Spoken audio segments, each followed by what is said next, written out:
اعوذ باللہ من الشیطان الرجیم بسم اللہ الرحمن الرحیم. عزیزان من، آج نومبر 1980 کی 7 تاریخ ہے اور درس قرآن کریم کا آغاز سورہ الزمر سے ہو رہا ہے. 39ویں سورت 39. ابتدا ہوتی ہے تنزیل الکتاب من اللہ العزیز الحکیم. قرآن کریم ایک ضابطہ حیات ہونے کی جہت سے جہاں منفرد ہے، وہاں اس کے اندر جو الفاظ استعمال کیے گئے ہیں وہ بھی ایک منفرد حیثیت رکھتے ہیں. اصل میں جسے ہم کہتے ہیں قرآن کریم، وہ الفاظ ہی کا تو مجموعہ ہے. وہ الفاظ بھی منفرد ہیں، تعلیم منفرد ہے اس کی، پیغام منفرد ہے اس کا، حقائق منفرد ہے اس کے. جو الفاظ اس کے لیے چنے گئے ہیں وہ خود منفرد ہے. یہی تنزیل کا لفظ جو آیا ہے، نازل ہونا جو ہے. ہم نے تو کبھی ان چیزوں پہ غور نہیں کیا. غور کرنا تو ہم پہ حرام قرار دے دیا گیا.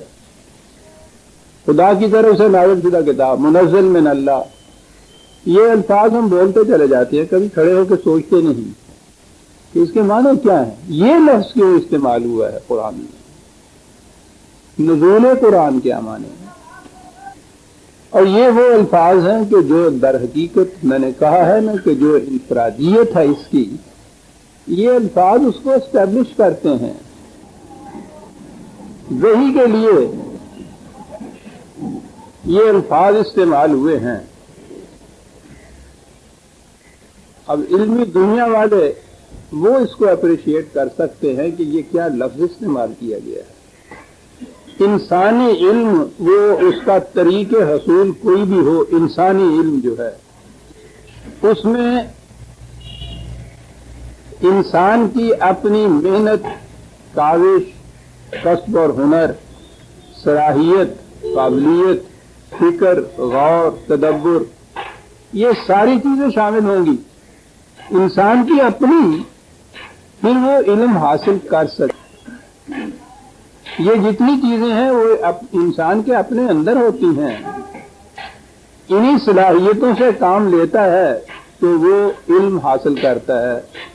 تعلیم کے ذریعے ہو، تدریس کے ذریعے ہو، مطالعہ کے ذریعے، مشاہدہ کے ذریعے، تجربہ کے ذریعے اس کے اندر یہ چیز ہونی چاہیے. آپ کہتے ہیں اس کو کہ صاحب یہ پڑھ ہی نہیں سکتا، سمجھے اس میں یہ ذہن ہی نہیں ہے اس کا، اس میں یہ قابلیت ہی ہے نہیں اس چیز کے، تو تم ایسے نہیں سمجھ سکتے، تم میں اس کی صلاحیت، تم میں اس کی صلاحیت نہیں ہے. کوئی اس کے اندر چیز ہوتی ہے جس سے علم حاصل ہوتا ہے. انسانی علم جو ہے کہیں بھی ہو، کسی نوع کا ہو، کسی زمانے کا ہو، بڑی سے بڑی شخصیت کا بھی ہو، اس میں یہ چیز ہوگی کہ اس کے اندر کوئی چیز تھی. اس طرح میں اسے سبجیکٹو کہتے ہیں. اندر سے خود لفظ ایجوکیشن کے معنی ہوتے ہیں اندر سے کسی چیز کو باہر لانا. یہ جو ہمارے ہاں تعلیم کو ایجوکیشن کہتے ہیں نا، یہ ایجوکیشن نہیں ہے، یہ انفارمیشن ہے. یہ ایجوکیشن کے معنی انسان کی اندرونی صلاحیتوں کی نشو و نما کرنا، اس کے اندر جو کچھ ہے اسے باہر نکالنا. بہرحال علم انسانی کے متعلق یہی چیز ہے، وہ کبھی ہو، کبھی ہو، کتنا بڑا جینیس ہو، اس کے اندر سے کوئی چیز آتی ہے. وہی ایک منفرد اور مستثنیٰ ذریعہ علم تھا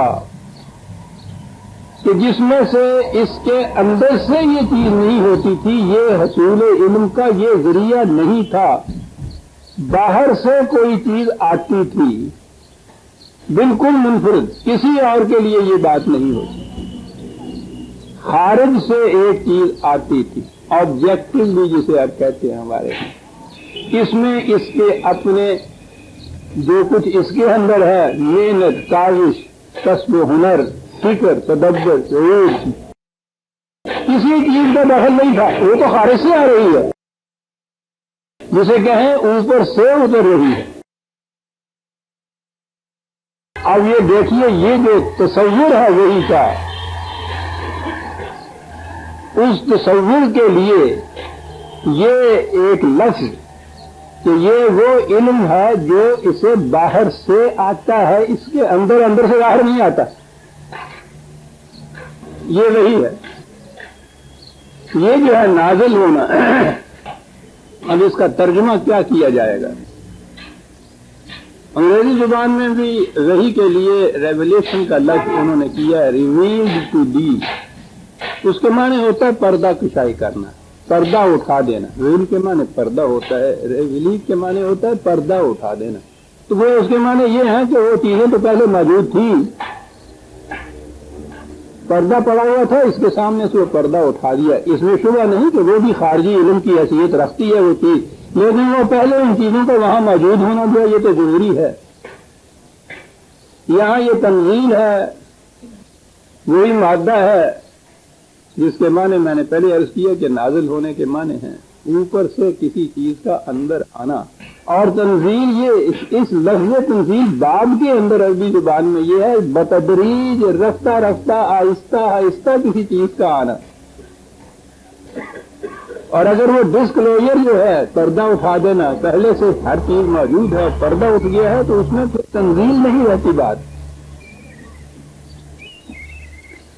یہ تو 23 سالہ زندگی نبوت کی جو تھی نبی اکرم صلی اللہ علیہ وسلم کی، اس میں یہ بتدریج یہ علم جو تھا وہ نازل ہوتا رہا، خارج سے اترتا رہا، آتا رہا قلب نبوی پر، اور تدریجاً آتا رہا۔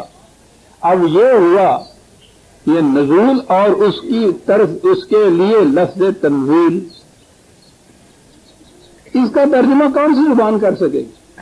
اس لیے کہ زبانیں تو انسانی تصورات کے لیے بنتی ہیں، اور یہ ایک تصور ہی انسانوں سے ماورا ہے۔ کسی زبان میں اس کے لیے لفظ نہیں مل سکتا، انسپریشن اس کا لفظ نہیں ہے، ریولیشن صحیح مفہوم نہیں دے رہا۔ تو جو ریولیشن یا ریویل چیز تھی اصل میں عیسائیوں کے ہاں ان کے تصوف کی چیز تھی، اس کے لیے کشف ہے ہمارے ہاں لفظ، وہ جو ہمارے ہاں تصوف میں آتا ہے کشف اور الہام جسے کہتے ہیں۔ الہام انسپریشن ہے، اور کشف جو ہے ہمارے ہاں وہ چیز ہے کہ جو ان کے ہاں ریولیشن تھی۔ یہ وہی تو ایک عجیب، ایک منفرد قسم کا میں نے کہا ہے نا کہ ایک تصور ہے، لفظ ہی اس کے لیے یہی آ سکتے تھے۔ اور یہ جو لفظ ہے پھر نازل ہونے میں کتنی عجیب چیز ہے، کن چیزوں کے لیے خدا نے کہا نازل ہوتی ہے۔ آسمان سے اس نے کہا کہ ہم پانی نازل کر، بارش نازل ہوتی ہے، زمین پہ آتی ہے، اس میں زمین کو ذرہ بھر کسی قسم کا دخل نہیں ہوتا، اس کے اوپر جو آسمان سے وہ پانی نیچے آتا ہے، یہ ہوتا ہے نزول جسے کہا جاتا ہے۔ خدا کا ایک قانون ہے جس کے مطابق وہ بنتی ہے بارش، وہ جن کے لیے وہ بارش برستی ہے ان کا اس میں کوئی کسی قسم کا دخل نہیں ہوتا، برستی ہے۔ اگلی چیز پھر وہ یہ ہے کہ زمین کس قسم کی ہے جو اس سے فائدہ اٹھاتی ہے۔ بنجر ہے، اس میں صلاحیت نہیں ہے نشو و نما کی، پانی اس پہ بھی پڑے گا، نازل اس پہ بھی وہ ہوگا،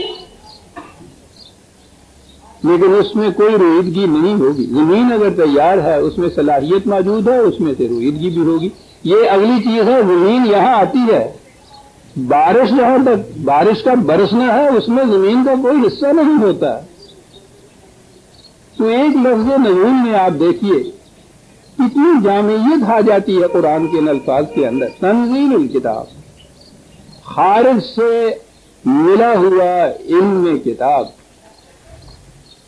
اور پھر بعض ترجمہ میں انگریزی والوں نے ٹھیک ہے سینٹ ڈاؤن اس کا ترجمہ کیا ہے، لفظی ترجمہ تو ہو سکتا ہے یہ، لیکن وہ الکتاب جو ہے اگر اس کے لیے یہ آگے آئے اور وہ ترجمہ یہی ہوگا یہ ہے سینٹ ڈاؤن دی بک، تو وہ بک تو نہیں اوپر سے نیچے آئی۔ یہ تو قرآن میں ہے، ان کا یہ مطالبہ بھی تھا کہ ایسے کیا پتہ چلے کہ ہمیں یہ وہی خدا کی طرف سے تمہیں ملتی ہے، ہونا کو یہ چاہیے کہ آسمان سے ایک لکھی لکھائی ہوئی کتاب جو ہے وہ اتر رہی ہو، ہم اپنی آنکھوں سے دیکھیں اس کو، تو پھر ہم تسلیم کریں کہ ہاں واقعی کوئی چیز تمہیں آسمان سے وہی ملتی ہے۔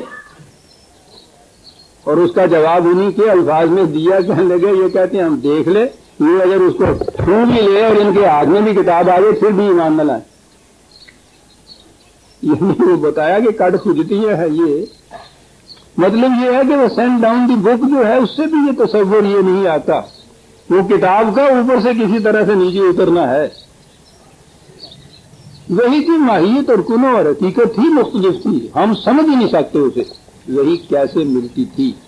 لیکن یہ الفاظ جو ہیں یہ بتاتے ہیں کہ اس میں صاحب وحی کی اپنی فکر و کاوش کا کوئی دخل نہیں تھا. ما ینطق عن الہویٰ، وہ اپنی خواہش آرزو فکر تدبر سے کچھ نہیں کہتا. اور پھر لفظ رسول جو ہے خود وہ ساری بات واضح کر دیتا ہے. وہ ہے آگے چلتے سورت کے اندر انہ لقول رسول کریم. بہت سے لوگوں کو اس میں سے دھوکہ لگتا ہے کہ یہ ہمارے رسول کا قول ہے. تو وہ کہتے ہیں کہ صاحب یہ تو پھر رسول کا قول ہو گیا، وہ خدا کا تو نہ ہوا. انہوں نے غور نہیں کیا کہ لفظ کا استعمال کیا. یہ قول محمد عربی نہیں کہا. اس میں رسول کیا ہوتا ہے؟ دوسرے کا پیغام پہنچانے والا. وہ شخص جو دوسرے کا پیغام آپ تک پہنچاتا ہے. اور جو قرآن ہے اگلی آیت میں کہا ہے رسول ہمارا یہ امین ہے. امین پیغامبر جو ہے وہ دوسرے کا جو پیغام ہے لفظاً تمہارے تک پہنچائے گا. اس میں اپنی طرف سے لفظ کبھی اضافہ نہیں کرے گا. لیکن وہ پیغام تو ملے گا اسی کی زبان سے آپ کو. وہ آگے کہے گا یہی کہ صاحب انہوں نے مجھے بھیجا ہے اور انہوں نے کہا یہ ہے کہ آپ کل 4 بجے ہمارے ہاں تشریف لائیے گا.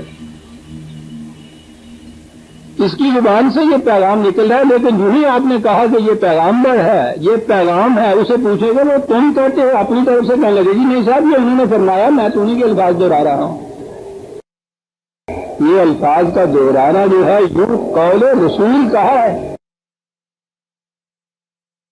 اس کی حیثیت آگے پیغامبر کی ہوتی ہے. ملتا ہے تو اس طرح کے اپنی صحیح و کاوش و فکر و تدبر کا کوئی دخل نہیں، آبجیکٹولی ملتا ہے. پہنچاتا ہے تو پیغامبر کی حیثیت سے پہنچاتا ہے. پیغامبر امین ہے. صاحب عزیزان ماننا یہ قرآن پہ ڈھونڈتے چلے جائیے. وہ ایک لفظ رسول نے بہت صاف کہا تھا، خاص طور پہ جب امین بات کہا تو یہ تو ہر وقت کی بات ہو گئی. ملے گا تو وہ زبان محمدی سے ہی، زبان نبوت سے ہی الفاظ، لیکن وہ اس کے الفاظ نہیں ہوں گے. وہ کسی اور کے الفاظ تم تک پہنچا رہا ہے اور امین ہے. اس میں کسی قسم کی خیانت نہیں کرتی. یہ ہے وہی خدا کی طرف سے ملا تو نبوت، جس کو یہ ملا ہے اس نے آگے پہنچایا تو رسالت. اب خدا کا کلام ہم تک بیان ہی پہنچ گیا. اس کی وساطت سے پہنچا، جس کی وساطت سے پہنچا نہ تو اس کو ملنے میں کوئی اپنا دخل، نہ پہنچانے میں اپنا کوئی اس میں دخل. کیا طریقہ ہے کلام خداوندی کا انسانوں تک آنے کے لیے؟ یہ جو طریقے علم تھا خدا سے ملنا اور آگے پہنچانا، یہ تھی وہی، یہی تھی نبوت. یہ ہے جو ختم ہوئی ہے. اب یہ ذریعہ علم باقی نہیں رہا. خدا کے پیغام جو اس طرح سے انسانوں کے لیے تھے وہ محفوظ ہو گئے، غیر متبدل ہو گئے، قرآن میں درج کر دیے گئے. اور اس کے بعد یہ ذریعہ علم نہیں رہا. یہ جتنا کچھ یہ ہوتا ہے نا کہ یہ کشف ہوتا ہے، الہام ہوتا ہے، اولیاء اللہ کو یہ سارا کچھ ہوتا ہے، سب خلاف قرآن ہے. وہی ایک ایسی چیز تھی کہ جس میں اس کو اپنا دخل نہیں ہوتا تھا، خارج سے ایک چیز علم کی ملتی تھی. اس کے بعد باقی ذرائع علم وہی ہے انسانوں کے لیے، خواہ کتنے ہی مرتبے کا انسان کیوں نہ ہو جائے. ذرائع علم اس میں وہی ہے کہ اس کی اپنی کاوش کا دخل ہوگا، اپنی فکر کا دخل ہوگا. وہی نہیں ہو سکتی. خدا کی طرف سے وہ علم نہیں ہو سکتا. کشف و الہام سب خلاف قرآن طریقے. تمام یہ ختم نبوت کے دروازوں کو توڑنے کے ہیلے. وہ ذریعہ علم ختم ہو گیا. وہی ہے نبوت جسے کہتے ہیں. وہ پیغام جو زبانی ملتا تھا نبی اکرم صلی اللہ علیہ وسلم کی وساطت سے، وہ لکھا گیا اور محفوظ کر دیا گیا.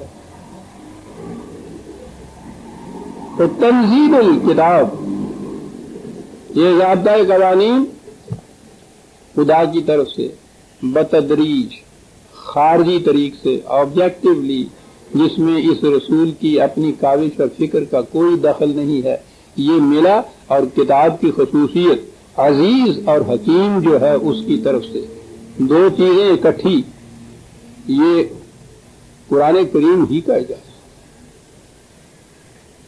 عزیز عربی زبان میں ہمارے ہاں تو یہ عزت کا لفظ ریسپیکٹ کے لیے بولا جاتا ہے نا، تعظیم کے لیے بولا جاتا ہے، اس کے معنی تعظیم نہیں ہوتی، اس کے معنی اقتدار ہوتا ہے، قوت والا ہوتا ہے، کیونکہ ہر صاحب اقتدار جو ہے وہ اپنی عزت کراتا ہے، اس لیے اس کے معنی عزت کے تعظیم ہو گئے، ورنہ اصل معنی اس کے اقتدار کے ہی ہے۔ بات بڑی صحیح ہے، وہ اقتدار والے سے اقتدار لے لیجئے، پھر پوچھئے کون عزت کرتا ہے اس کو، پھرتے ہیں میر خال کوئی پوچھتا نہیں، تو وہ آپ دیکھیے عربوں کے ہاں بڑی عجیب قوم تھی، ایک ہی چیز میں کہ اقتدار کے معنی ہیں عزیز کے یا عزت کے، تعظیم کے معنی اس لیے ہے کہ وہ تعظیم کراتا ہے اپنی، جب وہ عزت ختم ہوتی ہے اس کی یا وہ اقتدار، تو تعظیم تو پھر رہتی نہیں ہے۔ بہرحال عزیز کے معنی ہے صاحب اقتدار، اور دنیا میں دو چیزیں اکٹھی کبھی نہیں ہوتی تھی، اقتدار اور ریزن۔ صاحب اقتدار جو ہے قوت جس کے پاس ہے، اور وہ پھر العزیز ہے، یعنی وہ کہ جس کے سوا کسی دوسرے کو اقتدار ہے ہی نہیں، وہ آمر و مطلق آج جس کا کہتے ہیں، جسے کہتے ہیں، یوں کہہ لیجیے آج کی اصطلاح میں، اسے تو ضرورت ہی نہیں ہوتی کہ کوئی ریزن دے اپنے کسی حکم کے لیے، اس نے تو حکم دینا ہے،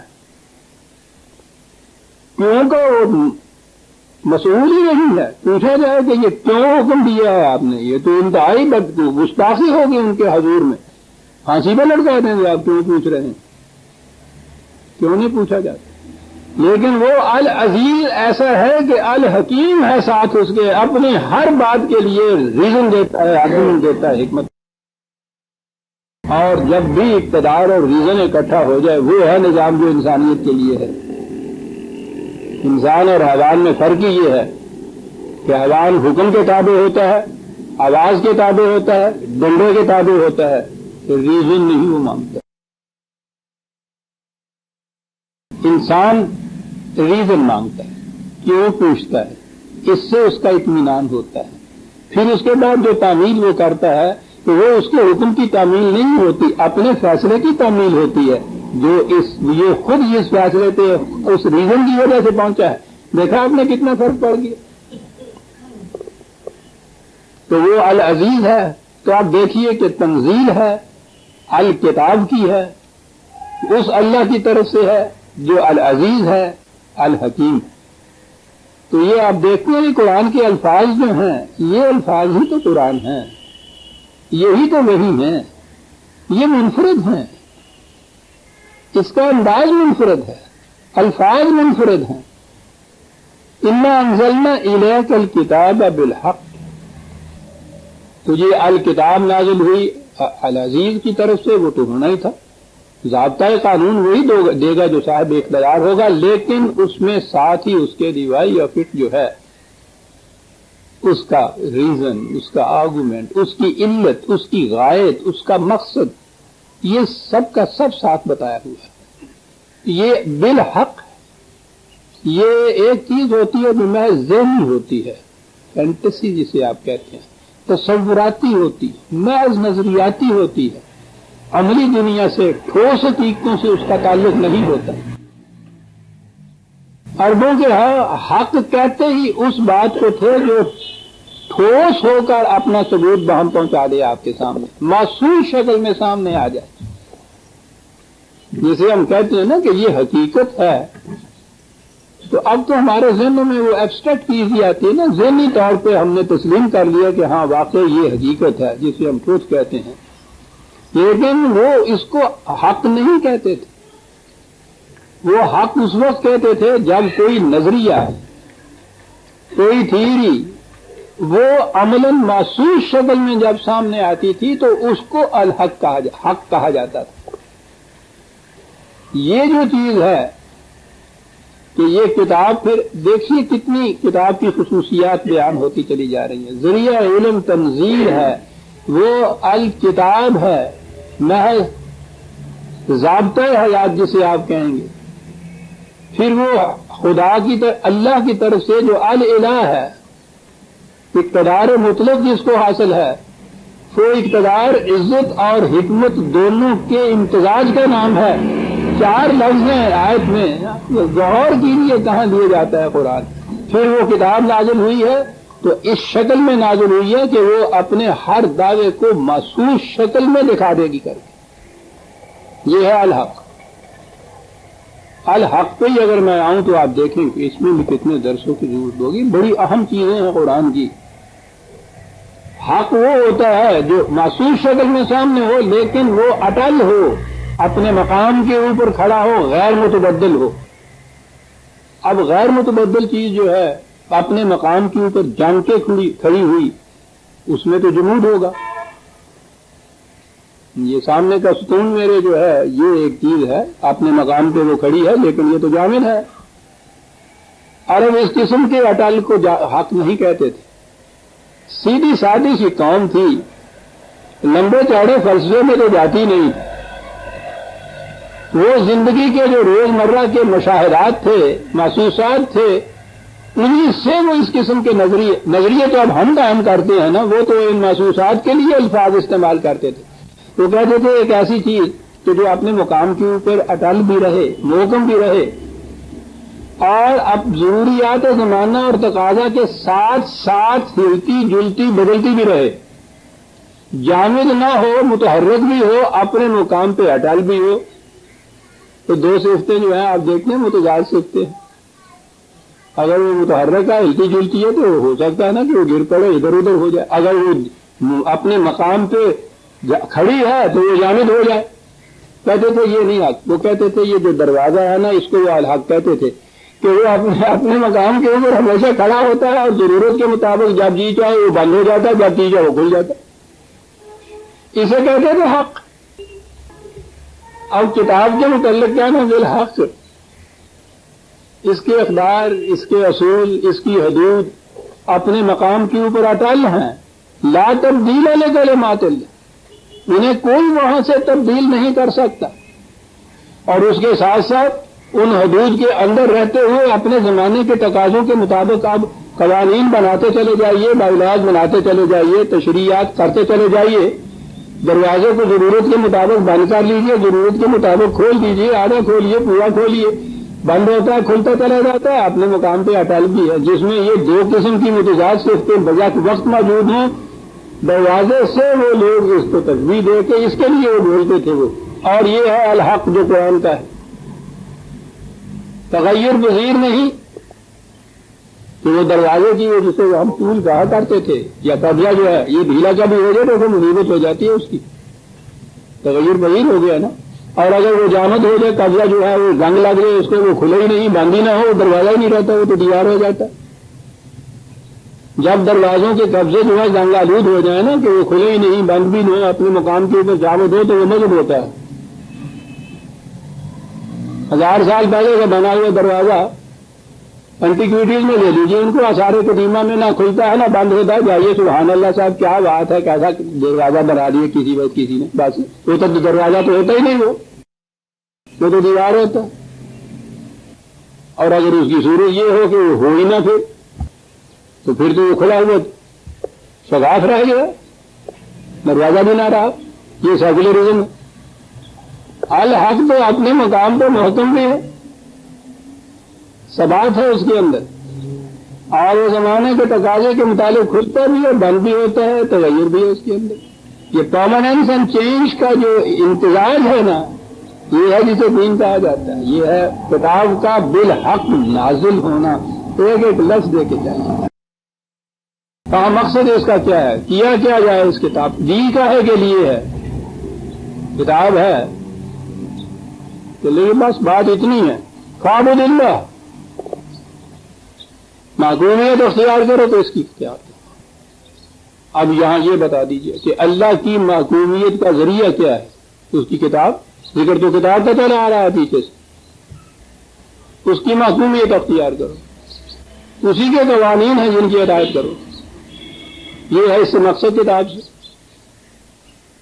کس انداز سے ہدایت کرو؟ مخلصا لہ الدین، ہدایت کو اس کے لیے خالص کرتے ہوئے.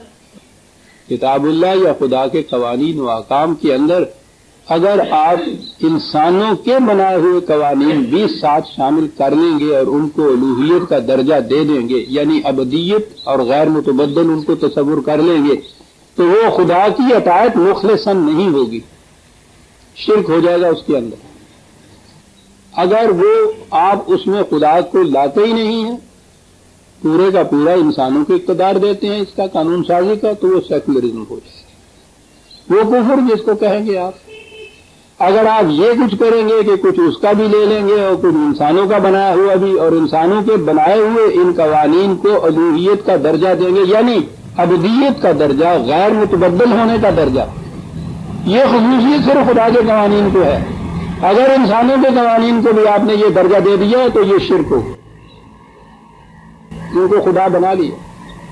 قرآن میں جب یہ کہا گیا، اعتراض کیا گیا اہل کتاب کے اوپر، یہودیوں پہ خاص طور پہ، کہ تم نے اپنے احبار و رہبان کو انداز من دون اللہ بنا رکھا ہے، اپنے علماء اور مشائخ کو خدا بنا رکھا ہے. تو ان میں سے ایک عیسائی تھے، وہ مسلمان ہو گئے تھے صحابی میں سے، صحابہ سے.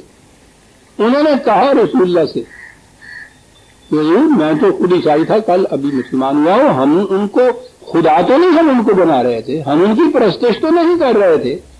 یہ کیا کہا ہے اللہ تعالیٰ نے؟ آپ نے کہا کیا یہ واقعہ نہیں ہے کہ وہ جس چیز کو حلال قرار دیتے ہیں تم اس کو حلال سمجھتے تھے، جسے حرام قرار دے دیتے تھے حرام سمجھتے تھے؟ کہنے لگے ہاں بات تو یہی تھی. تو کہنے لگے یہی تو خدا بنا لینا، یہ تو خدائی اختیار ہے نا صرف، کہ اس کے حرام کیے ہوئے تو حرام، اس کے حلال کیے ہوئے تو حرام. اگر اس کے ساتھ آپ ان کو بھی ملا لیتے ہیں، کہا اسی کو تو خدا بنانا کہتے ہیں، اور یہی تو شرک ہے. یہ فرقہ بندی کو جو شرک اس نے کہا ہے تو اس کی بنیاد یہ ہے. فرقے الگ ہوتے اس وقت ہیں جب ایک سورس یا ایک ذریعہ یا ایک ضابطہ جو ہے اس کی اطاعت ہر ایک نہ کرے. یہ کسی کی ایک کی اور کی کرے، یہ اور کی کرے، وہ اور کی کرے، یہ امام ابو حنیفہ کی کرے، وہ شافعی کی کرے، یہ حنبل کی کرے، یہ بخاری کی کرے. جب ان کی شروع کی آپ نے دیکھے ہوئے تو قرآن نے کہا یہ شرک ہے. جب ایک کتاب ہو، ایک خدا ہو، ایک حاکم ہو، اسی کے قوانین مانیں گے تو تفرقہ کیسا ہوگا؟ ہو نہیں سکتا. مانتے ہیں نا اب ایک authority keep to the left, بائیں طرف چلو، کہیں فرقہ ہوتا ہے؟ چلتے ہو نا سب کے ساتھ ایک ہی سائڈ میں، بنتا ہی نہیں ہے فرقہ. اگر آپ اس سے سرکشی برتتے ہیں، خلاف ورزی کرتے ہیں تو وہ تو جرم کی بات ہے، اس کی سزا. اگر سرکشی بولتے ہیں تو نہیں یہ غلط ہے، ہم تو کیپ ٹو دی رائٹ کی طرف چلیں گے، یہ بنا ایک فرقہ، یہ ہوئی بغاوت. کوئی حکومت بھی اس کو برداشت نہیں کر سکتی کہ آپ اس کے قانون کے بالمقابل ایک اور قانون بنا لیں. یہ بنتا ہے فرقہ، یہ بنتا ہے، ہر فرقہ بنتا ہے کسی نہ کسی شخصیت کے قوانین کی اطاعت کرنے سے، جسے فرقہ کرتے ہیں. ان کو غیر متبدل قرار دینے سے یہ درجہ الوہیت ہو گیا. یہ صرف خدا کے قوانین جو ہیں ان کو جو آپ فاصلہ کہ وہ غیر متبدل ہیں، بدل نہیں سکتے. یوں ہی کسی اور کو آپ نے وہ خصوصیت دے دی کہ جو صرف خدا کے لیے ہے، وہ خدا کے مقابل میں انداز من دون اللہ ہو گئے، ارباب من دون اللہ ہو گئے، اور یہ شرک ہو گیا. مخلصا لہ الدین، ایک ایک لفظ فاعبد اللہ مخلصا لہ الدین. کہا ایک رسول سے کہا کہ یہ ہم نے تمہیں بات کہی ہے، الاؤ اعلان کر دو اس چیز کا کہ للہ الدین الخالص، اعلان کر دو. لوگوں سے کہہ دو کہ کائنات میں تم دیکھو کہ الدین الخالص کس طرح سے کائنات کے اندر جاری ہوتا ہے. کائنات کی کوئی شے کسی اور کے قانون کے تابع نہیں چلتی. انسانی دنیا میں تم اعلان کر دو کہ دین خالص، اطاعت خالص، باقومیت خالص. اس کو یہ خالص کس طرح سے قرآن نے وہ زور دیا؟ الدین الخالص والذین اتخذوا من دونہ اولیاء، اسے چھوڑ کے جو دوسروں کو اپنا حاکم اور مطاع بنا لیتے ہیں، جن کی اطاعت کرتے ہیں، جن کی فرما برداری کرتے ہیں. اور یہ زیادہ اطاعت کا زور جو ہے قرآن کریم نے احبار اور رہبان جو وہاں کہا ہے اس میں علماء بھی آتے ہیں اور یہ پیران طریقت جو ہے ہمارے ہاں کے وہ بھی آتے ہیں. تو اس زمانے میں یہ عیسائیت میں اور ایران کی مجوسیت میں یہ تصور بہت زیادہ تھا. خود یہودیوں کے اندر بھی یہ چیز آ چکی ہوئی تھی، ان میں بھی علماء بھی تھے اور اس کے ساتھ زیادہ ان کے یہاں کا مشائخ کا زور تھے، یہ پیروں کا جسے ہم کہتے ہیں. یہ سب چیزیں ہمارے وہیں سے آئی ہوئی ہیں. تو ان سے جب کہتے تھے کہ صاحب یہ آپ ان لوگوں کی پرستش کرتے ہیں، ان لوگوں کو خدا بنا رہے ہیں، یہ سب وہ کہتے تھے. آج بھی جو کہتے ہیں لا نعبدهم الا لیقربونا الی اللہ زلفی، کہتے تھے نہیں ہم ان کی پرستش نہیں کرتے، ہم کی پوجا نہیں کرتے ہیں، ہم تو ان کے ذریعے سے خدا تک پہنچنا چاہتے ہیں. آپ نے دیکھا آج بھی یہی کہتے ہیں سب. معرفت و خداوندی کے لیے مرشد کا ہونا نہایت ضروری ہے. یہ وسیلہ ہے خدا تک پہنچنے. خدا کہتا ہے کہ جب کوئی بندہ مجھے پکارتا ہے میں اس کی پکار کا جواب دیتا ہوں، انہیں قریب، میں تو اس کی شارک سے بھی قریب ہوں. یہ کہتے ہیں نہیں تو پوڑیاں لا کے چڑھنا پڑتا. وسیلے کے بغیر تو پہنچ نہیں سکتا نا خدا کا. اور یہ سارے وسیلے ہیں، ہم ان کو نہیں خدا بناتے. یہی وہ کہتے تھے، یہ بھی یہی کہتے. عزیزان من، جب تصور پرستش کی جگہ اطاعت اور محکومیت کا آ جائے اور روز آفتہ خداوندی آپ کے پاس، تو پھر وسیلے کا سوال کیا ہے؟ یہ جو کہا ہے مخلصاً الدین اطاعت خالص کر کے کتاب کا ذکر کرتے ہوئے کہہ رہا ہے کہ کتاب سے ہی خالص اطاعت ہو سکے گی، انسان سے تو نہیں ہو کسی کی ہو سکے گی. کسی انسان کی بھی اطاعت آپ کریں گے تو خالص خداوندی اطاعت نہیں ہوگی، نام کچھ بھی کیوں نہ رکھ لے اس کا. اور خدا کی اطاعت جو ہے یہ ذہنی چیز نہیں ہے. الکتاب کے متعلق چلی ہے یہ گفتگو. الکتاب کتاب خداوندی کی اطاعت وہ ہوتی ہے خدا کی. حکومت پاکستان کی اطاعت کیا ہے؟ وزیرات پاکستان کی اطاعت، قوانین پاکستان کی اطاعت. اور حکومت کیا ہے؟ حکومت کی طرف سے یہ حکم آیا، حکومت میں یہ کہا، یہ سب کچھ آپ تلاش کر کے دیکھ لیجئے. صوبائی حکومت لاہور میں دیکھ لیجئے، سینٹرل ہے وہاں جا کے دیکھ لیجئے، وہ کہیں بیٹھی ہوئی مائی بڈی نظر ہی نہیں آئے گی تو ہم کہتے جنہیں حکومت کہتے ہیں. اور اس کی طرف سے حکم آتا رہتا ہے، اس کی طرف سے قانون آتے رہتے ہیں، اس کی طرف سے سزائیں ملتی ہیں. کس کی طرف سے یہ ملتی ہے؟ اس کا وجود ہی کوئی نہیں ہے. یہ کیا چیز ہوتی ہے؟ اس کے لیے قانون کی کتاب ہوتی ہے. حکومت کی طرف سے نافذ کردہ کتاب ہوتی ہے ایک قانون کی، ایک قانون ہوتا ہے خود، اس کی اطاعت کہا جاتا ہے اس حکومت کی اطاعت. خدا کی اطاعت جو ہے وہ اس کی کتاب کی اطاعت ہے. حکومتیں چلتی اس طرح سے. کتاب یہ ضابطۂ قوانین وہ نہ دے تو وہ تو ملوکیت کا استبداد ہوتا ہے. تو یہ الکتاب کی جو اطاعت ہے خدا کی، وہ ہے خدا کی اطاعت. تو جب الکتاب آپ کے پاس موجود ہے، اس کی اطاعت خدا کی اطاعت ہے، تو پھر اس تک پہنچنے کا وسیلہ کیا؟ پہنچنے کا. یہ ساری ٹائم آپ دیکھیے کہ کس قدر انسان کو فریب میں ڈالے اس تک پہنچنے کا. تو کہتا ہے میں تمہاری شہرت سے بھی قریب ہوں. تو کہنے کہ ایسے بیٹھا ہوا ایسے لبن چلے آ گئے تیرا کی ہے ایویں کیا جائیں معاذ اللہ. یہ نہیں، وہ کہتا ہے میں اتنا قریب ہو ماں کو اینا نہ تم کہیں بھی ہو ہم تمہارے ساتھ ہیں. یہ وسیلوں کی تلاش کرتے ہیں کہ حضرت صاحب کے پاس جاتے، اس لیے یہ پہلے تو خود ہی مقربین بارگاہ خداوندی ہیں، اور پھر ہم ان کے وسیلے سے ہم بھی خدا کے بارگاہ کے قریب بن جائیں گے۔ تو کہتا ہے کہ ان سے جب پوچھیے تو یہ کہتے ہیں کہ نہیں، ہم ان کی پرستش نہیں کرتے، ہم تو وسیلہ ڈھونڈ رہے ہیں ان خدا تک پہنچنے کے، ان کو ہم وسیلہ بنا رہے ہیں۔ یاد رکھیے وسیلے کا لفظ بھی جو ہے یہ ہمارے ہاں تو وسیلہ ہے نا، جس کو آپ کہتے ہیں وہ تو چٹان کا کوئی وسیلہ، اور جتنے بھی باطل کے نظام ہیں اس میں وسیلے کی ضرورت ہوتی۔ وسیلے کے بغیر تو آپ گورنمنٹ کا پیسہ گورنمنٹ کے خزانے میں داخل نہیں کر سکتے جب تک وہ بیچ میں بیٹھا ہوا جو ہے اس گناہ نے، یعنی لینا تو ایک طرف رہا ان سے، ان کو جو دینا ہوتا ہے اس کے لیے بھی راستے میں وسیلہ ہوتا ہے، وہ اپنا ٹول ٹیکس الگ مانگتا ہے۔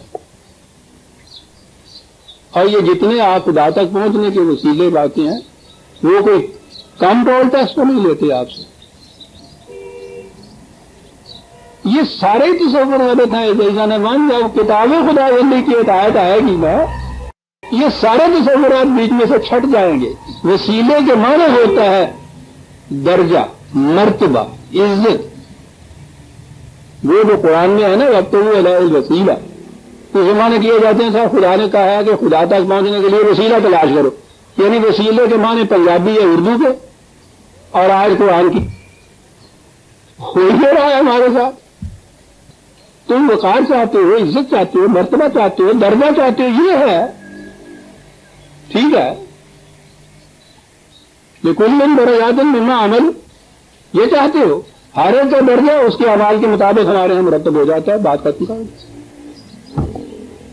یہ معنی ہے اس وسیلے کے۔ ان سے پوچھو تو یہ کہتے ہیں یہ خدا تک پہنچنے کے لیے ہم تو ان کے پاس جاتے ہیں، ان کے تھرو جائیں گے ہم وہاں جہاں بھی جائیں گے۔ وہی ملوکیت کا تصور، بادشاہت کا تصور، شہنشاہ حقیقی جسے آپ کہتے ہیں، شہنشاہی کا تصور ہے خدا کے ہاں۔ جیسے یہاں کے حاکم تک آپ کی کوئی درخواست براہ راست نہیں پہنچ سکتی، سیڑھیاں ہوتی ہیں راستے میں لگی ہوئی، خدا تک پہنچنے کے لیے بھی اس قسم کی سیڑھیوں کی ان کو ضرورت ہوتی ہے، وسیلے۔ وہ کہتا ہے کہ یہ جن کو یہ وسیلہ کہتے ہیں نا، اگر وہ نیک نیت ہے، یہ 17/57 ہے یہ اولئک الذین یدعون یبتغون الی ربہم الوسیلۃ ایہم اقرب، تو کہتا ہے یہ ان کو جاتے ہیں کہ ہم وسیلہ ڈھونڈ رہے ہیں خدا تک پہنچنے کا۔ جو بڑے سے بڑا مقرب بھی ان کے خیال میں ہے نا، ان سے بھی پوچھو تو وہ کہیں گے کہ صاحب ہم تو خود خدا تک پہنچنے کے لیے کوشش کر رہے ہیں۔ کیا ہے وہ؟ وَيَرْجُونَ رَحْمَتَهُ وَيَخَافُونَ عَذَابَهُ، وہ خواہش مند اور متلاشی ہوتے ہیں خدا کی رحمت، وہ ڈرتے رہتے ہیں اس کے عذاب سے۔ ان کی تو اپنی کیفیت یہ ہے، تو وہ خدا تک پہنچانے کا تمہارے لیے وسیلہ کسا بنے؟ یہ سارے تصورات ہے جب ہم نے خدا کو ایک شہنشاہ، بادشاہ، آمر مطلق کی حیثیت سے سمجھا، پھر اس کے وہ دربار بھی لگا، وزراء بھی ہوئے، درباری بھی ہوئے، مصاحب بھی ہوئے جو تباہ کرتے ہیں۔ سب سے بڑی تباہی مصاحبوں کے ہاتھوں سے آتی ہے۔ پھر اس کے ہاں یہاں سے وہاں تک حاجب اور دربان اور عرضیاں پہنچانے والے تمام نقشہ جتنا بھی ایک آمر مطلق بادشاہ کا ہوتا ہے، وہ خدا کا ہم نے تصور قائم کیا۔ پھر اس تصور کے مطابق سارے لوازمات ساتھ آئے۔ یہ ہے ہمارے ذہن میں خدا کا تصور، الکتاب کی روح سے محکومیت اختیار کرنے والا۔ وہ خدا کا تصور ہے نہیں ہمارے ہاں، قانون کا تصور ہی ہمارے ذہن میں سے نکل گیا ہوا ہے۔ جیسا میں نے پچھلی دفعہ بھی عرض کیا تھا کہ ہم اتنے خوگر ہو گئے تھے ملوکیت کے اس 1000 سال کے اندر، اور ملوکیت میں تو قانون نہیں ہوتا، حکم ہوتا ہے۔ ہم احکام خداوندی کو تو سمجھتے ہیں، قوانین خداوندی ہماری سمجھ میں نہیں آتا۔ جو ہی کسی حکم کے متعلق کہا لا مبدل لکلمات اللہ، قانون بن گیا۔ اور ہوتا کیا ہے؟ حکم کے متعلق یقین نہیں ہوتا کہ اب یہ حکم دیا ہے، اس کے بعد پتہ نہیں یہ کیا اور کیا حکم دے دے، روز ہوتا ہے نا معلوم تو جو آپ سے روز نظام کا حکم دیتے ہیں، لیکن جب کوئی ایک حکم جو ہے وہ غیر متبدل ہو جائے اسے قانون کہتے ہیں۔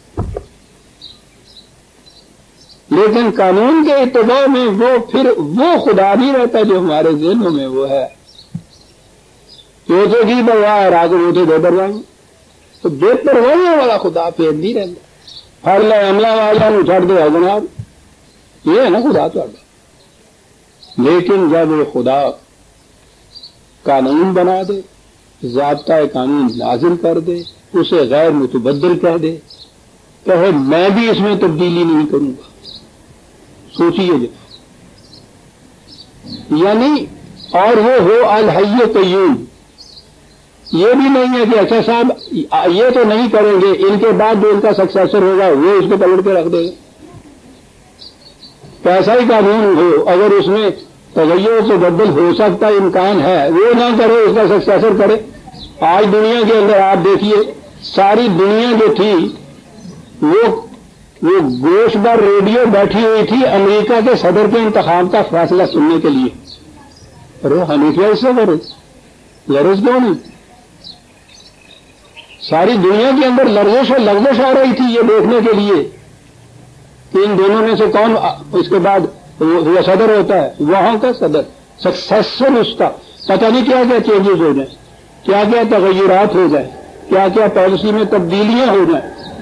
اس کے بعد سنیے رات کو آپ ڈی وی سی میں کہ رد عمل آ رہا ہے مختلف حکومتوں کی طرف سے صدر کے بدلنے کا، اس لیے کہ وہ جو پہلے کے بنائے ہوئے قوانین ضوابط تھے، وہ بنائے ہوئے جو اس کے قواعد و ضوابط اور پالیسیاں تھیں وہ قابل تغیر کے بدل تھی، یہ آگے پتہ نہیں کیا کر دیں۔ تو وہ کہ جس نے بدلنا نہیں، جس نے مرنا نہیں، جس کو ابدیت ہے، اس نے اپنے سارے احکام کہہ لیجئے ان کو منضبط کر کے آپ کو کتاب کی شکل میں دیا اور کہہ دیا کہ ان میں ہم بھی تبدیلی نہیں کریں گے، لا تبدیلا بھی کہا، لا مبدلہ بھی کہا، تبدیلی نہیں ہوگی، کوئی ان کو تبدیل کر نہیں سکے گا۔ اس لیے کہ ختم نبوت کے بعد تو جو ایک ذریعہ تھا تبدیلی کا کہ کوئی اور نبی آ جائے خدا ہی کے دوسرے احکام لے آئے، وہ بھی اس نے ختم کر دیا۔ اپنے آپ میں اتنی بڑی پابندی تو کوئی بھی نہیں لگائے گا دنیا میں عزیزان من کہ وہ سلسلہ ہی ختم کر دیا قانون کی تبدیلی کا۔ کیا بات ہے، یہ ہے تصور جو اس نے دیا حکومت کا۔ اس قدر امن ہو جائے دنیا کو اگر انہیں معلوم ہو جائے کہ یہ ہیں وہ قواعد اور قوانین اور اصول اور اقدار جو مستقل ہیں، ان میں کوئی تبدیلی کبھی نہیں ہوگی، کتنا اطمینان ہے آپ۔ اور اگر یہ صورت ہو کہ پتہ نہیں جو موجودہ ہے یہی مزاج شاہ کہ اس وقت آپ نے پہلے حکم کو بدل دے، یہ نہ بدلے اس کا سکسیسر آگے بدل دے، حکومت کا تختہ الٹ جائے۔ یہ ہے حکومت خداوندی اور انسانی حکومتوں میں فرق۔ یہ انسانیت مار کھا کھا کے، ٹھوکریں کھا کھا کے آئے گی اس طرح۔ سکون اور اطمینان انسان کو نصیب ہی اس وقت ہوگا جب اسے پتا ہو کہ یہ ہے قانون اور یہ بدلا نہیں جائے گا۔ تو یہ کہا جنہیں کہتے ہیں کہ ہم تو خدا کی طرف قرب و خداوندی حاصل کرنے کے لیے ان کو وسیلہ بناتے ہیں، اس نے کہا ہمارے لیے وسیلہ جو اتنا قریب ہے تم میں سے، اجیب دعوت الداعی اذا دعان، جب بھی کوئی پکارنے والا مجھے پکارتا ہے براہ راست پکار اس کی سنتا ہوں۔ کہتے ہیں نہیں، عرضی ان کے تھرو ہی جاتی، حضرت صاحب میرے لیے دعا کرنا ہے۔ تیرا خدا کہاں چلا گیا جو تیری نہیں سنتا؟ وہ اپنے مقرر بندوں کی زیادہ سنتا ہے، وہی جو یہاں کا حاکم ہوتا ہے۔ عرضی بعد میں مرتب ہوتی ہے، سفارشی پہلے ڈھونڈا جاتا ہے کہ صاحب وہ ذکر کو پہنچنے والا بھی ڈھونڈ لے ہے گئی۔ یہ وہی تصور خدا کے متعلق ہمارا آیا ہوا ہے۔ ہماری درخواست جسے کہتے ہیں کہ یہ دعاؤں میں تو کراؤ نہ جا کے، ہماری دعا براہ راست نہیں، وہ بندے کی دعا سن، وہ کہتا ہے اجیب دعوت الداعی اذا دعان۔ کہا یہ ساری چیزیں ان کے ذہنوں میں انسانوں نے خود ساختہ تصورات جو بنا لیے ہیں. ان اللہ یحکم بینہم فی ما ہم فیہ یختلفون. کہا ان چیزوں کا فیصلہ ہو جائے گا. براہ راست قرآن کی طرف آ جاؤ گے تو ایک دن میں فیصلہ ہو جائے گا. نہ آؤ گے تو عقل کا جو تجرباتی طریقہ ہے ٹرائل اینڈ ایرر کا اس کی روح سے ٹھوکریں کھاتے ہوئے جاؤ گے. وقت تو لگ جائے گا. ایک دن وہاں آ جاؤ گے جہاں قرآن کہتا ہے ہدایت اور محکومیت کسی انسان کی نہیں، غیر متبدل قوانین کی ہے. ایک دفعہ چھان پھٹک کے دیکھ بھال کے پرکھ کے دیکھ لو کہ یہ ہیں، اور اس کے بعد انہیں کر لو تسلیم، اور اس کے بعد پھر راوی چین لکھتا ہے اطمینان کی نیند سو جاؤ. ان کی اطاعت کرتے رہو، کوئی کسی قسم کی کوئی گرفت نہیں، خلاف ورزی تم ہی نہیں. انا اول المسلمین کہتا ہے وہ سب سے ابھی آتی ہے آیت. جو سربراہ مملکتی نہیں نبی اکرم صلی اللہ علیہ وسلم مقام نبوت پہ بھی ہیں، وہ بھی یہ کہتے ہیں کہ اگر میں بھی ان کی خلاف ورزی کروں گا تو میں بھی سزا سے نہیں بچ سکتا. یہ ہے قانون. وہ کیا ہے جس چیز کا فیصلہ ہوگا. ان اللہ لا یہدی من ہوا کاذب کفار. اس کو نہیں ملتی ہدایت، جھوٹ بولتا ہے، خدا کی بات نہیں ہے، خدا کی بات کہتا ہے. ایک تو یہ بات. کفار، یہ یہاں کفار ہے، کفار نہیں. کفرا کے معنی ہوتا ہے حقیقت کے اوپر پردہ ڈالنے والا. معلوم ہے کہ خدا کے قوانین کیا ہیں، ان پہ پردے ڈالے ہوئے.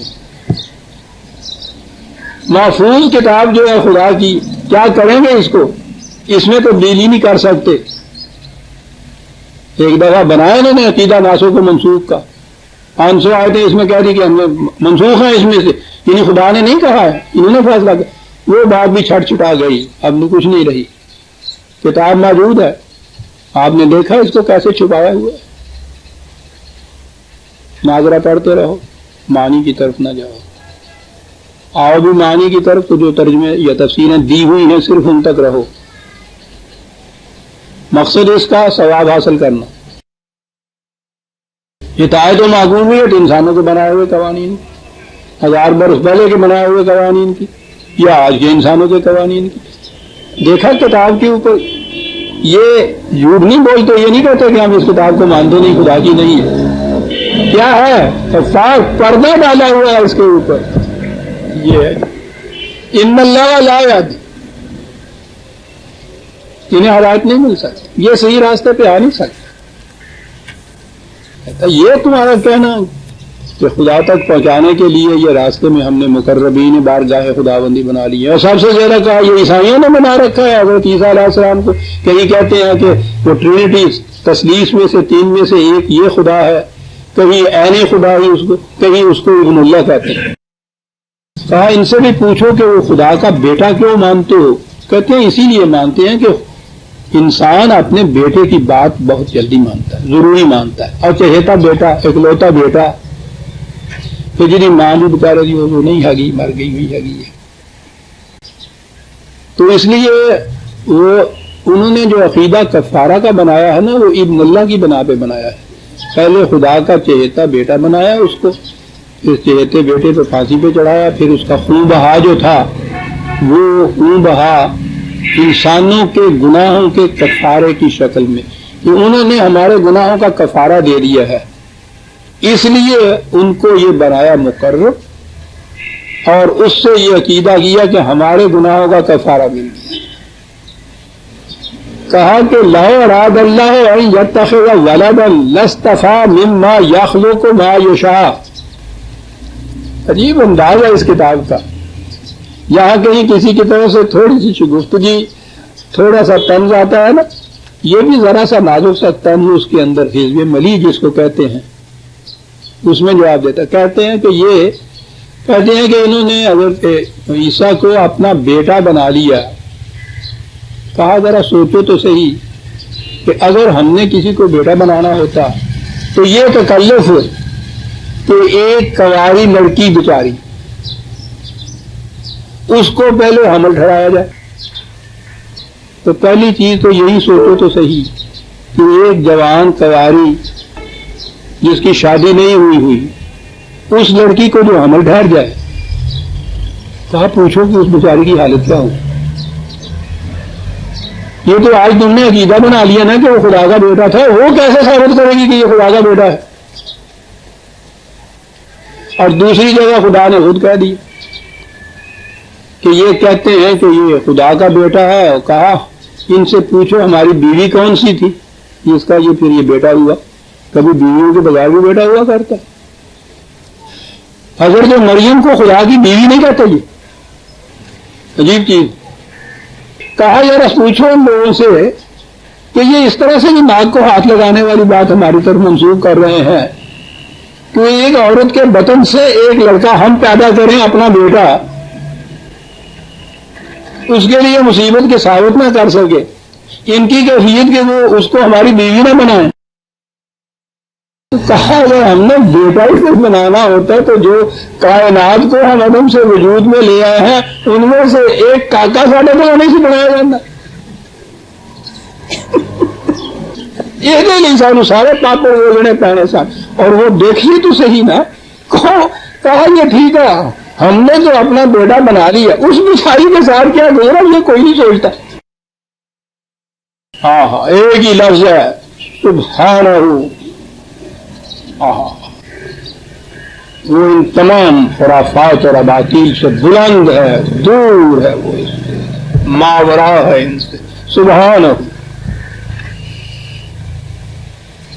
تم اس لیے بناتے ہو ان کے یہ مقربین اور وزراء اور مصاحبین اور اس کے بیٹے کہ یہ اس کے لیے باعث تقویت بنے، اسی لیے بناتے ہیں نا. بیٹا صاحب پیری ہوتا ہے، باپ کی تقویت کا موجب بنتا ہے. یہ سارے اس کے مصاحب، یہ سارے جتنے بھی ہیں ان سے مل کے حکومت قائم ہوتی ہے. اللہ الواحد القہار. واحد کا لفظ کہاں آیا ہے؟ وہ اکیلا اتنی قوتوں کا مالک ہے کہ کائنات میں کوئی اس کی سرتابی نہیں کر سکتا. واحد القہار. یہ وزیر اور مصاحب اور صاحب اقتدار اور اس کے تک پہنچانے والے مقربین، یہ اس کے بیٹے اور سب تصورات. سبحان سبحان، ایک لفظ دور، بہت دور ان چیزوں سے. وہ واحد القہار. قہار آ گیا یہاں لفظ. ہمارے ہاں لفظ قہر، اور قہر سے بھی سے یہ مبالغے کا صیغہ قہار. قاہر بھی وہ ہوتا ہے جو قہر والا ہو، اور اس کے بعد عربی زبان کے اندر یہ سپرلیٹو جس کو کہتے ہیں قہار. تو خدا کے متعلق یہ قہر کے معنی غلبہ اور قوت کے ہی ہوتے ہیں. العزیز کہا اس نے قانون کے پیچھے اگر قوت نافذہ نہ ہو کہ جو قانون شکنے کرے اس کی گرفت ہو سکے، وہ قانون نہیں ہوتا، واز ہوتا ہے. کہتے چلے جاؤ. یہ جو ہے نا قرآن میں کہ یہ مومن کا امر بالمعروف نہی عن المنکر یہ کرتے ہیں. امر بالمعروف حکومت خداوندی پرانی حکومت کے متعلق الذین مکناہم فی الارض ہے. انہیں حکومت دیں گے تو یہ معروف کا امر بالمعروف، امر کے معنی حکم دینا ہے، نہیں روکنا ہے قانون کے ذریعے سے. جن چیزوں کو قرآن نے جائز قرار دیا ان کا حکم دیں گے، جن سے اس نے ناجائز قرار دیا ان سے روکیں گے قانون کے لیے. تمکن فی الارض، اسٹیبلشمنٹ حکومت کے ذریعے سے، وہ نہیں. یہ ہمارے ہاں جتنے مولوی صاحبان یہ واعظ ہیں نا، یہ سب اپنے آپ کو کہتے ہیں امر بالمعروف نہیں ہے، نیل مرکن کا فریضہ ادا کر رہے ہیں. کیسے کر رہے ہیں؟ واعظ کر رہے ہیں.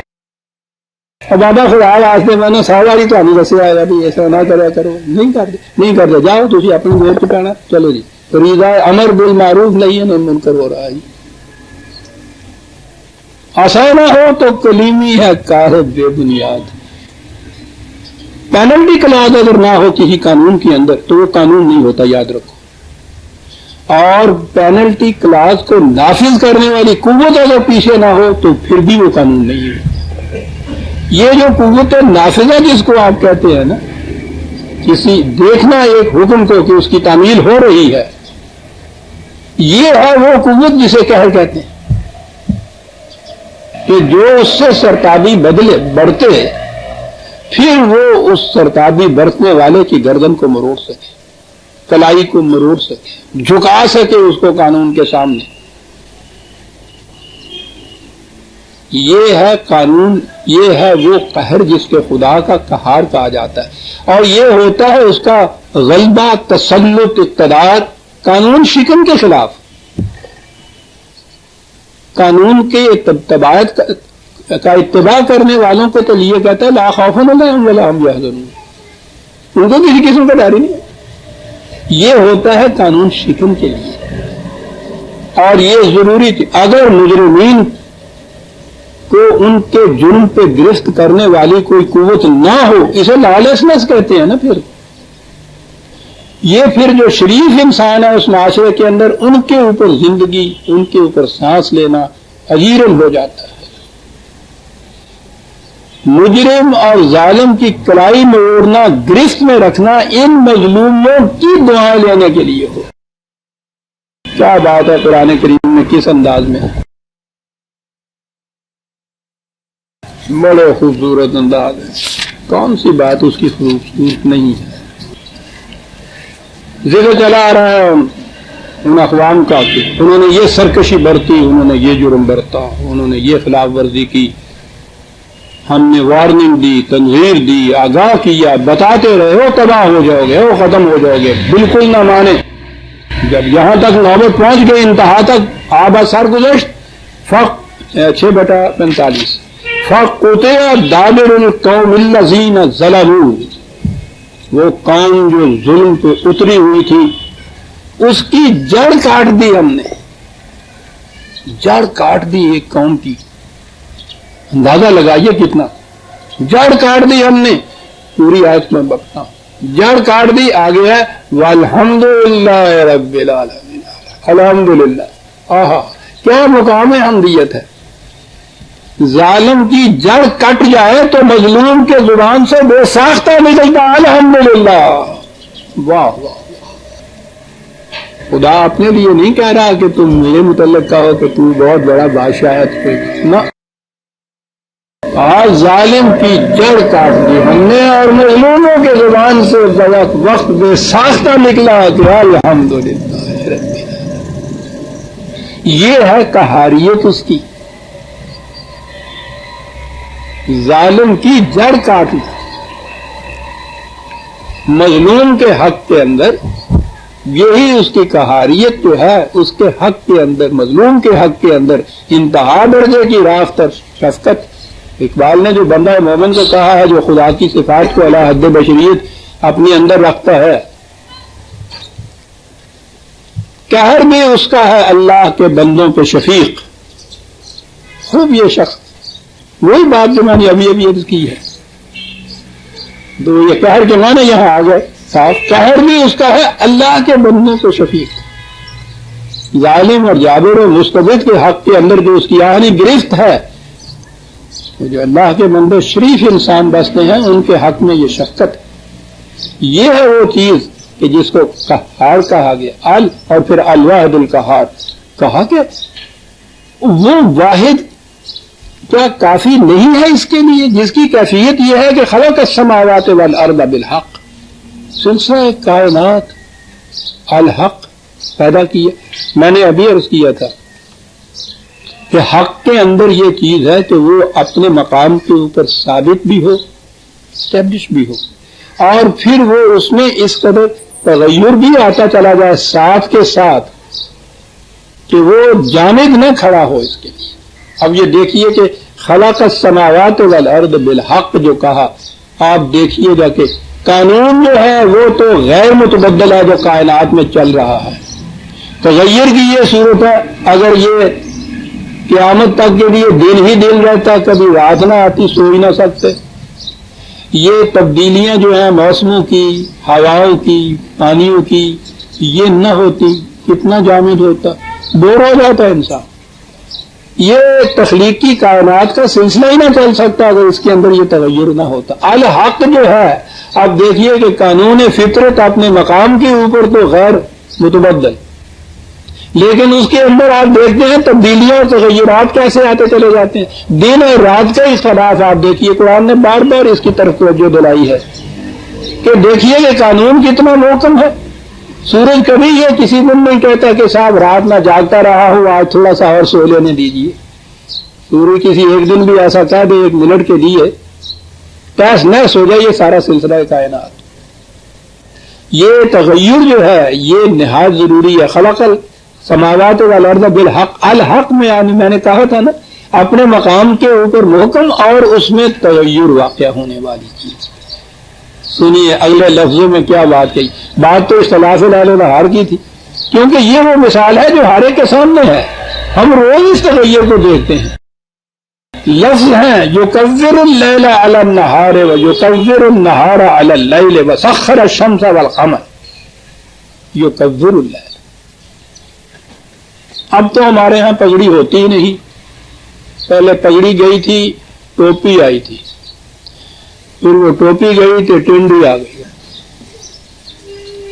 چلیے رہا کھٹکانا چوری کا دعا دیتا ہوں. لیکن وہ جو پگڑی تھی وہ قرآن وہ مثال یہ دے رہا ہے دن اور رات کے اختلاف کی گردش کو سمجھا رہا ہے اس زمانے کے 1400 سال پہلے کے بدوؤں کو کہ یہ جو ہے گردش کے اندر یہ چیز رہتے ہوئے تبدیلی کیسے ہوتی چلی جاتی ہے.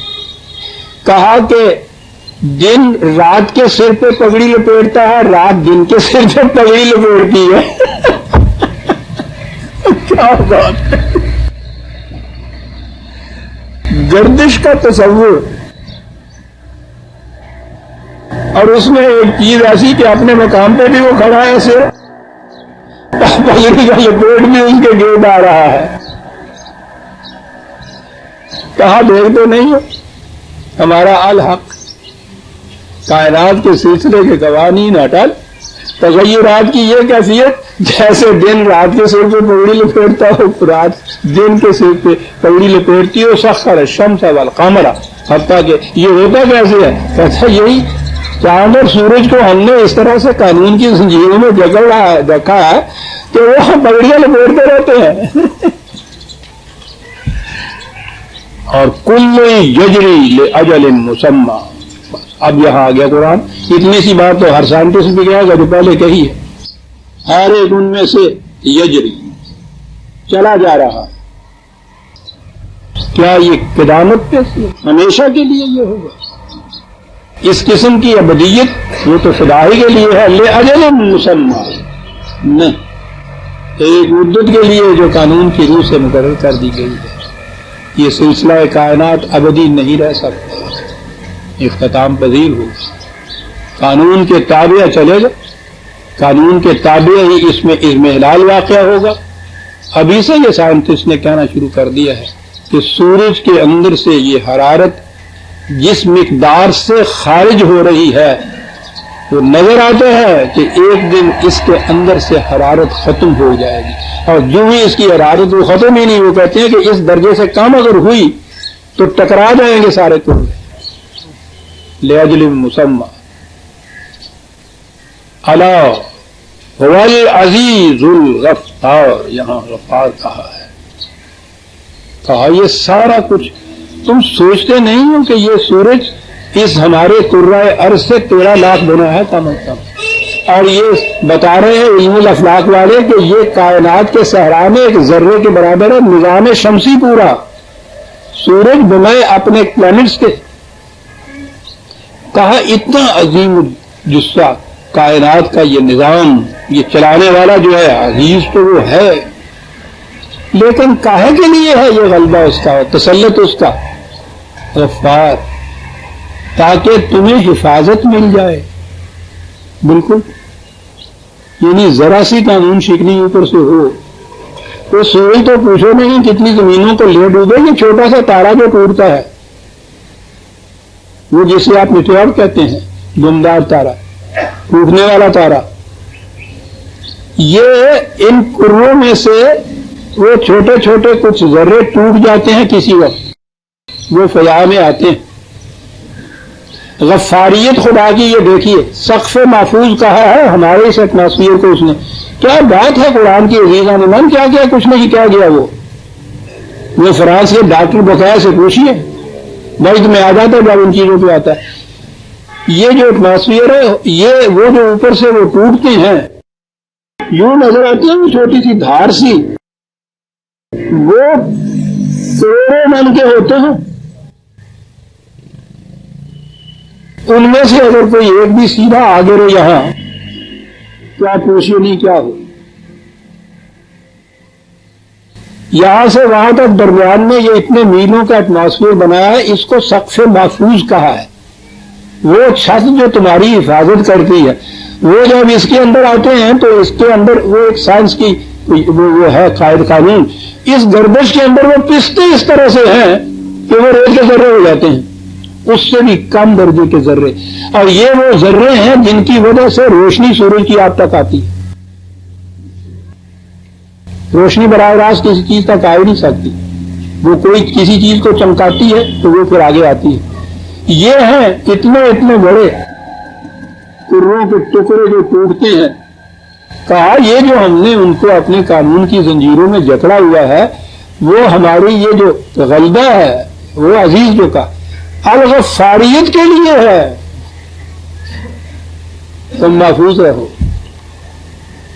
اور دیکھو ہمارے ہاں جب بخشنے والا اس کا ترجمہ کیا، انجوڑ چیز آ جاتی ہے کہ اس لیے مسخر کیا چاندوں ستاروں کو تاکہ وہ تمہیں بخش دے. غفور. اب آیا پھر انسانوں کی دنیا کی طرف آیا.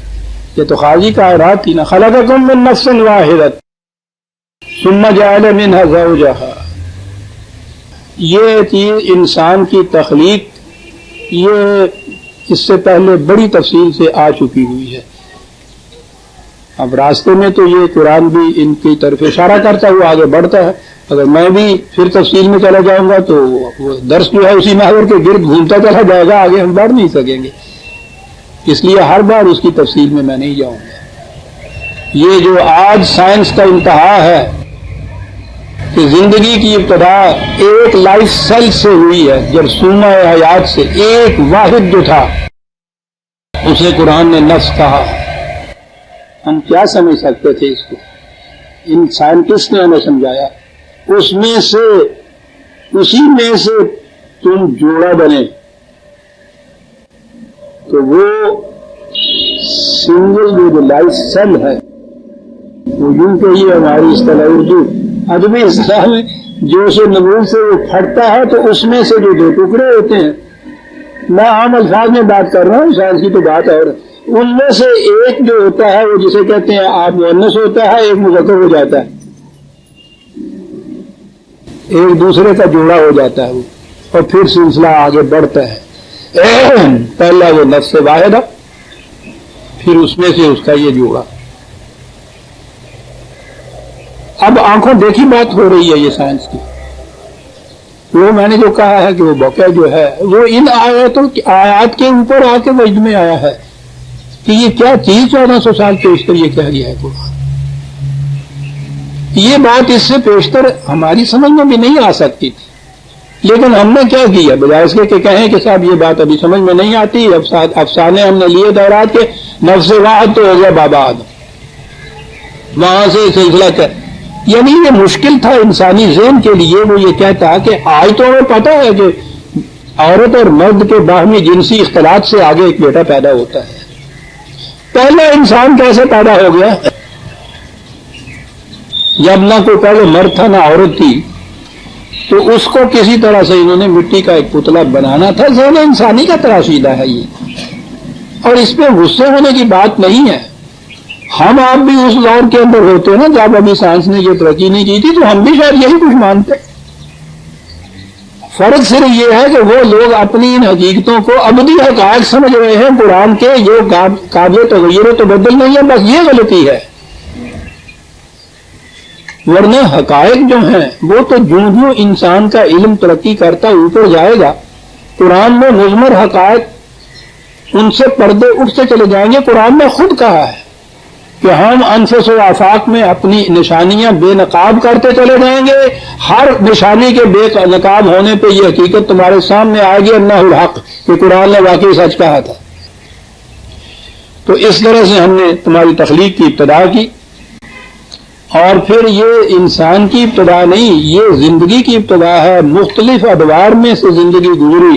دابا، رینگنے والے، چلنے والے، 4 پاؤں پہ، 2 پاؤں پہ، اڑنے والے، یہ سارا قصہ جو ہے اسی میں چلا آ رہا ہے سارا.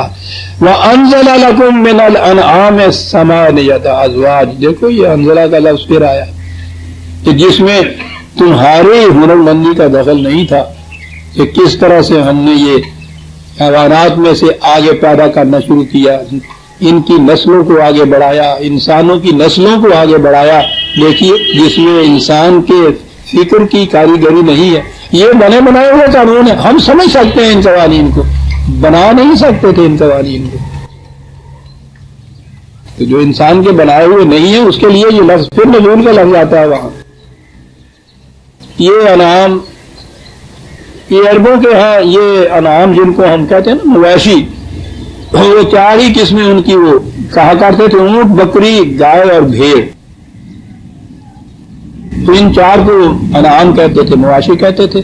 اور ان میں سے جوڑا نر اور مادہ تو یہ 8 ہو گئے. 8 ازواج. آگے بڑھے پھر یخلقکم فی بطون امہاتکم خلقا من بعد خلق. کیا بات ہے! ان آیات کو لے کے وہ کہتی ہے سائنٹسٹ کہ یہ کسی انسان کا کلام نہیں ہو سکتا. یہ رحم مادر کے اندر یہ تخلیقی مدارج میں سے گزارنا جو ہے، یہ خلق من بعد خلق، اس میں تمہیں کتنے ہی مدارج میں سے ہم نے گزارا، تب کہیں جا کے یہ کیفیت پیدا ہوئی کہ انسانی بچہ جو تھا وہ آیا. اور المصور بھی تھا، اس نے اس کو فارم بھی دی، یہ آیا. رحم مادر میں فی ظلمات ثلاث. یہ کون کہہ سکتا تھا اس زمانے میں؟ آج کے اناٹمی والے ہمیں بتا سکتے ہیں. 3 تاریکیوں کے پردے. ان 3 پردوں میں یہ جو گائرہ کا علم ہے، یہ میں تو اس کا ماہر نہیں ہوں، ان کی پہنچائی ہوئی معلومات ہی ہم تک ہیں، ہم براہ راست نہیں جانتے. 3 پردوں کے متعلق یہ بھی کہا جاتا ہے کہ یہ سکن پیٹ کے اوپر کی، پھر ڈایافرام جو دوسرا اندر ہوتا ہے، پھر وہ رحم کا ایک پردہ. 3 بعض یہ کہتے ہیں کہ خود رحم کا پردہ بھی 2 جھلیاں ہوتی ہیں. میں نہیں کہہ سکتا ان میں کیا ہے، لیکن بہرحال 3 ہی ہیں. تاریکیوں کے پردے، ان تاریکیوں کے پردے کے اندر مختلف مراحل میں سے گزار کے، تخلیقی مراحل میں سے گزار کے اس نے تمہیں پیدا کیا. ذالکم اللہ ربکم، او یہ ہے تمہارا رب. پہلے اللہ صاحب اقتدار، اور اس کے بعد ربکم نشو و نما دینے والے تمہیں. یہ نشو و نمائی ہے نا، جو ایک ڈائی سیل سے انسان کی شکل میں پہ کر آ کے نمودار ہو جاتا ہے. ربکم لہ الملک. اب بھی نہیں تم مانتے کہ بادشاہت، ملوکیت، اقتدار وہ صرف اس کے لیے ہی ہے، کسی انسان کے لیے نہیں ہوتا. انسان تو سب ان مراحل میں سے گزر کے پیدا ہوتے ہیں. تو ایک انسان کو حق کیسے ہو سکتا ہے کہ دوسرے انسان کے اوپر اپنا حکم چلا لے؟ لہ الملک. بات یہی آخر میں آتی ہے کہ کسی انسان کو حق حکومت حاصل نہیں ہے. کہا ہے اپنا حکم انسانوں میں چلاتے ہو، اپنے حکم کے تحت انسان پیدا کر کے بتاؤ.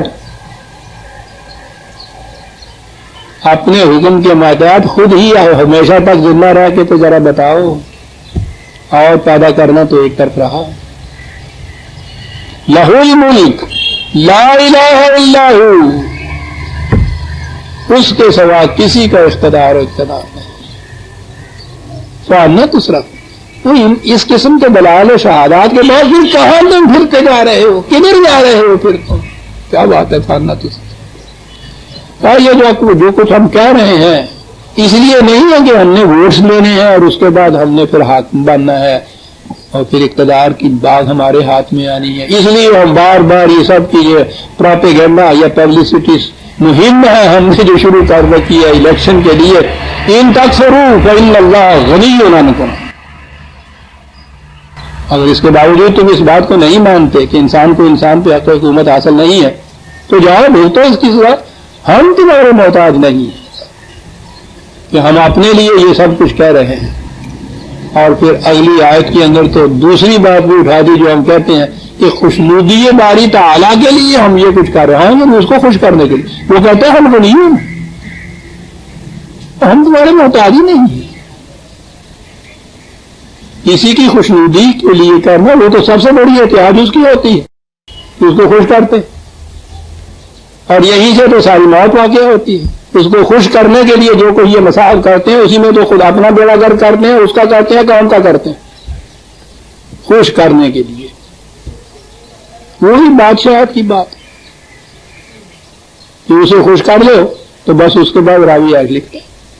اگر وہ ناراض ہو گیا تو وہی بادشاہت تک وہ کہتے ہیں غنی ولا یردا لعبادہ الکفر. یہ ہے یردا رضامندی جسے آپ کہتے ہیں پسند نہیں کرتے. وہ کہتا ہے اپنے لیے ہم نے یہ بات نہیں ہے کہ تم کفر کرو گے تو ہم پسند نہیں کرتے ہمیں یہ نہیں پسند ہم ایمان پسند کرتے ہم کفر اپنے لیے پسند. تو پھر تو یہ ہو گیا نا کہ ہم یہ کریں گے تو پھر خدا سے خوش ہو جا. کہتا ہے عزیزوں نے میں نے ایک لفظ پہ کھڑے ہو لا یردا لعبادہ الکفر. وہ غلط روش جو ہے تباکم تمہارے لیے ہم پسند نہیں کرتے کہ وہ رفع سچی نہیں ہے تمہارے لیے. ہم تو غنیون علی العالمین ہیں اور تواڈے پہ بھی کہنا پیا میں یہ ایک چیز ہے. لا یردا لعبادہ الکفر وان تشکروا یرضہ لکم. پھر وہ لکم قرآن کو یوں سمجھا کرے عزیزان نے کسی اس کے چھوٹے سے چھوٹے لفظ سے بھی یوں نہ آگے گزر جائیے گا. یہ لکم لعباد نے بات ساری صاف کر دی جو ہم کہتے تھے کہ خدا کی رضامندی کے لیے خدا کی خوشنودی کے لیے اس کے لیے ہم یہ سب کچھ کرتے ہیں. کہتے ہیں ہم تو غنیون علی العالمین ہمیں ضرورت نہیں. خوشنودی اور ناراضگی تو انسانی جذبات کا نام ایسا ہے خدا تو اس سے ماورا. ہم یہ جو چیز ہم کہتے ہیں کہ کفر نہ اختیار کرو ہم اپنے لیے نہیں کہتے تمہارے لیے کہتے ہیں کہ سینکیاں نہ کھاؤ مر جاؤ گے. تم سینکیاں کھاؤ گے تو میں تو نہیں مر جاؤں گا. نہ سینکیاں کھاؤ مر جاؤ گے. تو سینکیاں اگر تم نہیں کھاتے تو یہ نہیں کہ آپ نے مجھے خوش کر دیا اپنی زندگی کا سامان دام پہنچا دیا. کھا لیا تو یہ نہیں کہ میں ناراض ہو جاؤں گا خود مر جاؤں گے.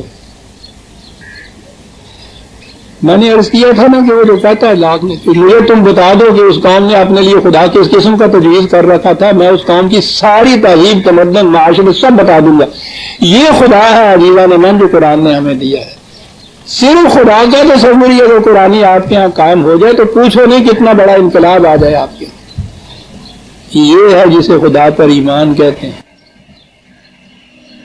ماننا ہی نہیں میں خدا کو مانتا ہوں. خدا کا ایک تصور ہے اسی تصور کے ماتحت پھر انسانی دنیا کے نظام کا تصور قائم ہوتا ہے. ولا تزر وازرۃ وزر اخرى. تمہارے ہی لیے یہ میں کہہ رہا ہوں اس کے مطابق چلو گے تم بچ جاؤ گے خلاف ورزی کرو گے تم تباہ ہو جاؤ گے. اور قانون مکافات ہمارا یہ ہے کوئی بوجھ اٹھانے والا کسی دوسرے کا بوجھ نہیں اٹھاتا. کہا یہ ہے وہ چیز جو ہم چاہتے ہیں تمہارے نظام میں یہ ہو.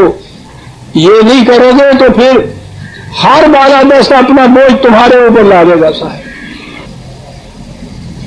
پوچھتے ہیں صاحب کہ یہ اسلامی نظام کی خصوصیات کبریٰ کیا ہوں گی.